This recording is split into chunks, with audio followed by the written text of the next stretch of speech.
নমস্কার বন্ধুরা, আজকে আবারও চলে এসেছি রান্নাঘরে। আর আজকে আমি নিয়ে এসেছি এখানে লাউটা একদম কচি। তো আমি সব ভুড়ি টুড়ি সব শুধুই কেটেছি, এখানে দানা টানা একদমই নেই। তো এখানে এরকম ছোট ছোট ডুমো ডুমো করে কেটেছি, নিজেদের পছন্দ মতো নেবেন।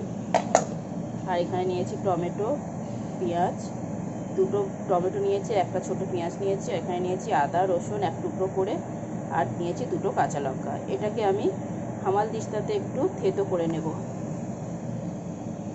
আর এখানে নিয়েছি 3টে ডিম। ডিমটা পুরোপুরি অপশনাল, আমি কিন্তু ডিম দিয়েই করব। এখানে চাইলে চিংড়ি মাছও দেওয়া যায়। আর এখানে কড়াই বসিয়ে দিয়েছি,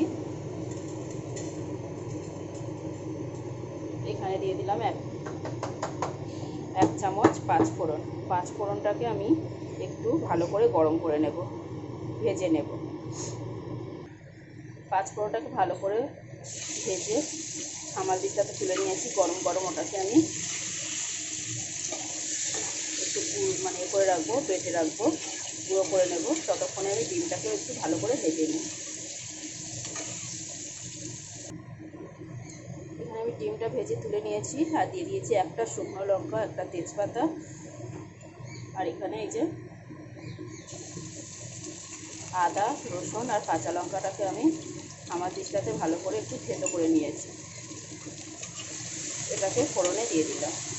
আর এই রান্নাটা কিন্তু বন্ধুরা একদম নর্মাল যে লাউ তরকারি তার থেকে কিন্তু একদম ডিফারেন্ট আর দারুণ টেস্টি একটা রেসিপি। একবার হলেও বাড়িতে ট্রাই করবেন। যে মশলাটাকে বেশ ভালো করে ভেজে নিয়েছি, এখন আমি এখানে দিয়ে দিচ্ছি পেঁয়াজ আর টমেটো।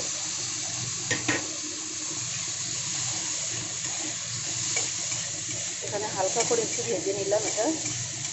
এখন আমি এখানে দিয়ে দেবো লাউ। পেঁয়াজটা আমি খুব বেশি ভাজলাম না, আগে যে ফোড়নটা দিয়েছি ওটার গন্ধটা চলে যাবে। এবারে আমি খুব সুন্দর করে একটু কষিয়ে নেব। লাউতে অবশ্যই এবারে নুনটা দিয়ে দেবো, দিয়ে ভালো করে কষাবো।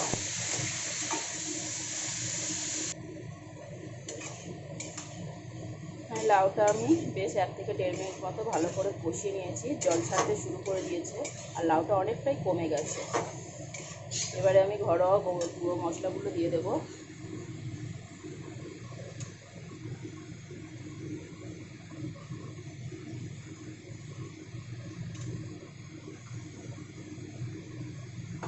জিরে গুঁড়ো, ধনে গুঁড়ো আর হলুদ গুঁড়ো। এখানে আমি লঙ্কার গুঁড়োটা ব্যবহার করব না, কারণ কাঁচা লঙ্কা শুকনো লঙ্কা ব্যবহার করেছি। কাঁচা লঙ্কাটা ভীষণ ঝাল। আরও 2 মিনিট আমি ভালো করে কষিয়ে তারপরে জল দিয়ে দেবো।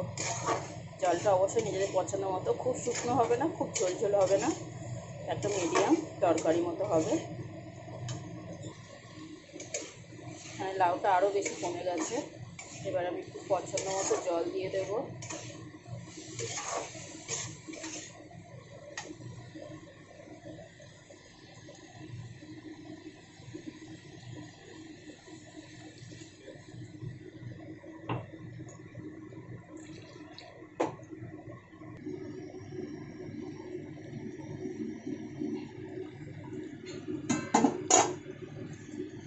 এখানে আমার তরকারিটা একদম রেডি, লাউও খুব সুন্দরভাবে সেদ্ধ হয়ে গেছে।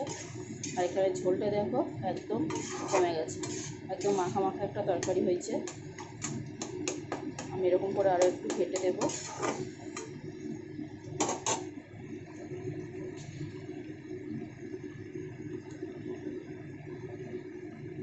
এখানে স্বাদ অনুযায়ী দিয়ে দিলাম একটু চিনি, আর এবারে দিয়ে দিচ্ছি পাঁচফোড়ন, গুঁড়ো করে রাখা পাঁচফোড়নটা। এবার এটাকে একটুখানি নাড়াচাড়া করে দেব। এবারে দিয়ে দেবো ডিমটা যে আমি ভেজে রেখেছি সেটাকে আমি 2 টুকরো করে কেটেও নিয়েছি। এই যে 2 টুকরো করে কেটে নিয়েছি, এখানে এই অবস্থাতেই দিয়ে দিলাম। আজকের ভিডিওটা কেমন লাগলো বন্ধুরা অবশ্যই একটা লাইক কমেন্ট শেয়ার করতে ভুলবেন না। আর আমার ভিডিও দেখার জন্য অবশ্যই বন্ধুদের ধন্যবাদ। টাটা।